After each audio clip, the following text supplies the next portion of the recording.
इस कहानी में हमें एक ऐसी दुनिया दिखाई गई है जहां पर इंसान और मॉन्स्टर्स एक साथ में रहते हैं, लेकिन इंसान इन मॉन्स्टर्स से दूर रहने में ही अपनी भलाई समझते हैं। इन मॉन्स्टर्स को आउटकास्ट के नाम से जाना जाता है। अब कहानी के शुरू होते ही हमें एक स्कूल में दिखाया जाता है और वहीं पर हम देख पाते हैं इस कहानी की मेन किरदार वेडनेसडे एडम्स को। वेडनेसडे बहुत ही इंटेलिजेंट लेकिन इमोशनलेस लड़की है और उसके ऐसे ही सन की बिहेवियर की वजह से पूरा स्कूल उससे दूर ही रहता है। तभी उसे पास के लॉकर में से अपने छोटे भाई की आवाज आती है एंड जैसे ही वो अपने छोटे भाई के रस्सियों को खोलती है तो उसे विजन्स आने लगते हैं और इन विजन्स में उसे कुछ लड़के दिखाई देते हैं जो कि उसके छोटे भाई को परेशान करके लॉकर के अंदर बंद कर देते हैं। यहाँ पर हमें पता चलता है कि वेडनेसडे को ये विजन्स कुछ दिन पहले ही आने लगे हैं और इनमें उसे भूत, भविष्य और वर्तमान नजर आता है, लेकिन इसके बारे में वेडनेसडे ने अभी तक किसी को कुछ भी नहीं बताया। इसके अगले सीन में हम देख पाते हैं कि वो लड़के स्विमिंग पूल में एंजॉय कर रहे होते हैं और तभी वहीं पर वेडनेसडे आ जाती है, लेकिन वो लड़के इसके ऊपर जोर जोर से हंस रहे होते हैं और तभी वेडनेसडे खून की प्यासी पिरान्हा मछलियों को स्विमिंग पूल के अंदर छोड़ देती है, जिसकी वजह से उन लड़कों की हालत खराब हो जाती है। वहीं इस दर्दनाक नजारे को देखकर वेडनेसडे के चेहरे पर एक मुस्कान आ चुकी थी, यानी कि उसे ये सब करके अंदर से बहुत ही अच्छा फील हो रहा था। लेकिन वेडनेसडे की इस गलती की वजह से उसे स्कूल से निकाल दिया जाता है, तो उसके मॉम डैड उसका एडमिशन नेवोमोर अकेडमी में करवाते हैं। ये अकेडमी सिर्फ और सिर्फ आउटकास्ट वालों के लिए थी, लेकिन वेडनेसडे को लग रहा होता है कि ये स्कूल भी बाकी स्कूलों जैसा ही बेकार होगा। अब ये जाते हैं स्कूल की प्रिंसिपल के पास में, जो कि वेडनेसडे की मॉम की पहले इसी स्कूल में क्लासमेट थी। अब वेडनेसडे के दिमागी संतुलन को ठीक करने के लिए हफ्ते में 2 बार पास वाले शहर में साइकेट्रिक्स के पास में जाना होगा। अब प्रिंसिपल वेडनेसडे को उसका रूम दिखाने के लिए लेकर जाती है, जहाँ पर उसके रूममेट का नाम होता है एनिड, जो कि बहुत ही खुशमिजाज और रंगीन टाइप की लड़की थी। लेकिन वहीं वेडनेसडे को ये सब बिल्कुल भी पसंद नहीं था। खैर, अब वेडनेसडे को उसकी ड्रेस देने के बाद में उसकी रूममेट एनिड उसे स्कूल घुमाने के लिए लेकर जाती है। यहाँ पर ये बताती है कि स्कूल में जितने भी स्टूडेंट्स हैं उनके 4 ग्रुप बने हुए हैं। पहले है वैम्पायर्स, दूसरे हैं वेयरवुल्फ, साथ ही नेट बताती है कि वो खुद भी एक वेयरवुल्फ है। तीसरे हैं सायरन, जो कि अपनी आवाज से किसी को भी बस में कर लेते हैं। एंड आखिरी है गोर्गुन्स, जो किसी को भी पत्थर में बदल सकते हैं। होने को तो स्कूल में और भी आउटकास्ट विद्यार्थी हैं। अब वेडनेसडे की मॉम यहाँ से जाते हुए वेडनेसडे से कहती है कि वो यहाँ से भागने की कोशिश ना करे, लेकिन वेडनेसडे कहती है कि मैं यहाँ से जरूर भागूंगी। अब वेडनेसडे के माता पिता यहाँ से चले तो जाते हैं, लेकिन वो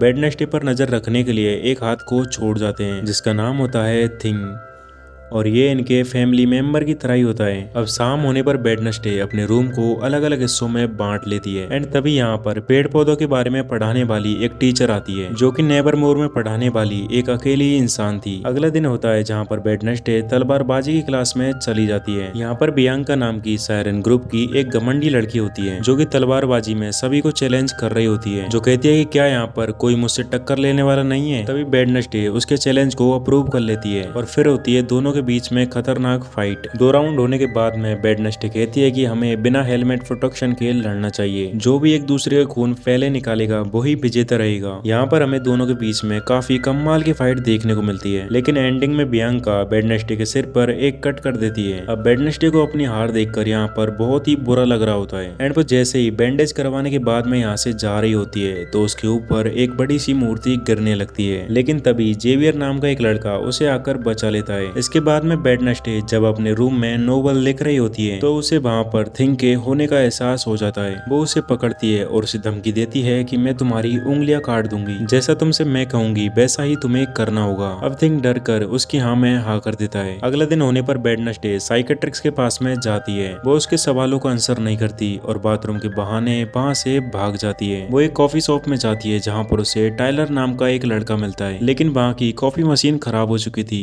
और उस लड़के को इटालियन में पढ़ना नहीं आता था, तो वेडनेसडे उसे पढ़कर उसकी मशीन को ठीक कर देती है। और तभी वहाँ पर दूसरे स्कूल के लड़के आ जाते हैं, जो कि वेडनेसडे को परेशान करने लगते हैं, लेकिन वेडनेसडे उन्हें डिफीट करके अच्छा सबक सिखाती है। और तभी वहाँ पर वेडनेसडे के स्कूल की प्रिंसिपल आ जाती है और उसे अपनी कार में बिठाकर सीधा स्कूल लेकर आ जाती है। रात होने पर सभी वेयरवुल्व्स जोर जोर से चिल्ला रहे होते हैं। तभी वेडनेसडे इनेड से पूछती है कि तुम अपने नॉर्मल रूप में कैसे हो, तो इनेड कहती है कि मैं अभी पूरी तरह से वेयरवुल्फ नहीं बनी हूँ और अगर ऐसा ही चलता चलता रहा तो मुझे मेरी बिरादरी से निकाल देंगे। आगे वेडनेसडे थिंग को टायलर के पास में भेजती है, जो टायलर से जाकर कहता है कि वो इस नंबर पर वीडियो कॉल करे। जैसे वो वीडियो कॉल करता है तो उसमें वेडनेसडे एडम्स होती है। वो कहती है कि मुझे यहाँ से किसी भी तरह भागना है और इसमें तुम मेरी हेल्प करोगे। अगले दिन शहर में स्कूल का एक इवेंट होता है, जहाँ पर वेडनेसडे प्रिंसिपल का ध्यान भटका कर टायलर के साथ में भागने की कोशिश करती है। तभी वो एक लड़के से टकराती है और उसे विजन में उस लड़के की मौत दिखाई देती है। ये लड़का तलवारबाजी क्लास का ही होता है। अब वेडनेसडे रोहन को बचाने के लिए उसके पीछे जाती है और उसे कहती है कि तुम्हारी जान को खतरा है। तभी रोहन वेडनेसडे पर हमला कर देता है और उसे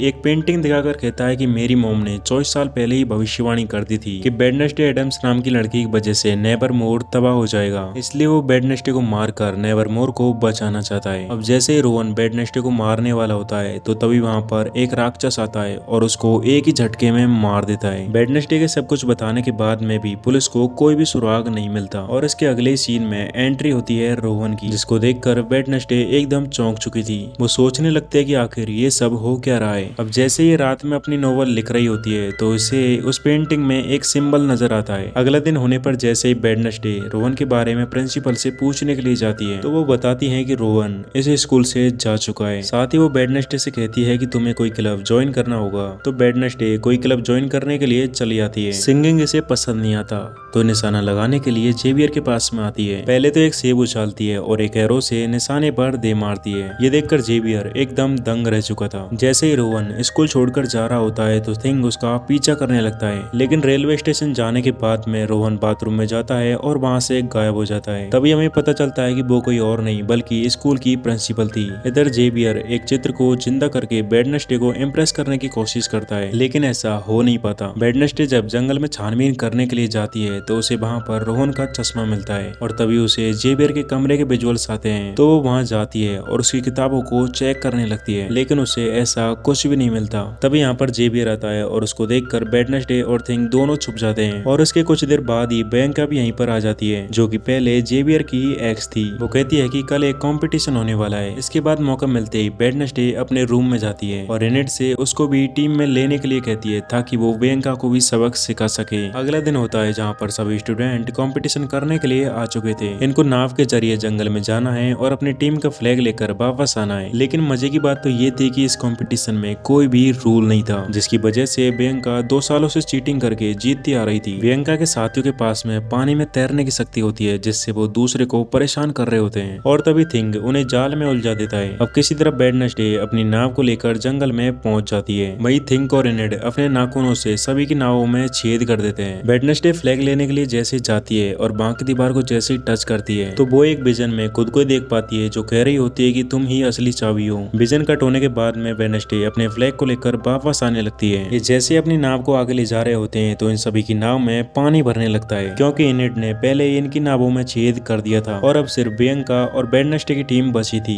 वेडनेसडे अपनी नाव के भाले निकालती है, लेकिन बियांका की टीम का एक साथी उनकी नाव के धक्का दे देता है। जैसे ही नाव दूर जा रही होती है तो थिंग पानी में जाता है और उस लड़के को जोर से मुक्का मारता है। इसके बाद में वेडनेसडे अपनी नाव के भालों को बियांका की नाव के अंदर घुसा देती है, जिसकी वजह से बियांका की टीम पहले ही बाहर हो जाती है और आखिरकार वेडनेसडे की टीम इस कंपटीशन को जीत लेती है। इसके बाद में होता है सेलिब्रेशन, लेकिन वेडनेसडे को ये सब बिल्कुल भी पसंद नहीं आता तो वो एक पुतले के नीचे जाकर बैठ जाती है और वहीं पर उसे वो पेंटिंग वाला सिंबल भी नजर आता है। अब इसकी और तहकीकात करने के लिए वो फिर से रात में आती है और वहां पर लगी पहेली को कुछ देर में ही सॉल्व कर लेती है और उसकी वजह से वो 2 बार चुटकी बजाती है और वहां का रास्ता खुल जाता है। वो नीचे जाकर उस ड्राइंग को देख ही रही होती है और तभी कोई पीछे से उसके ऊपर काला कपड़ा डाल देता है, जिसके साथ इस एपिसोड का एंड यहीं पर हो जाता है। अब इस कहानी के अगले पार्ट में क्या होगा देखना ना भूले।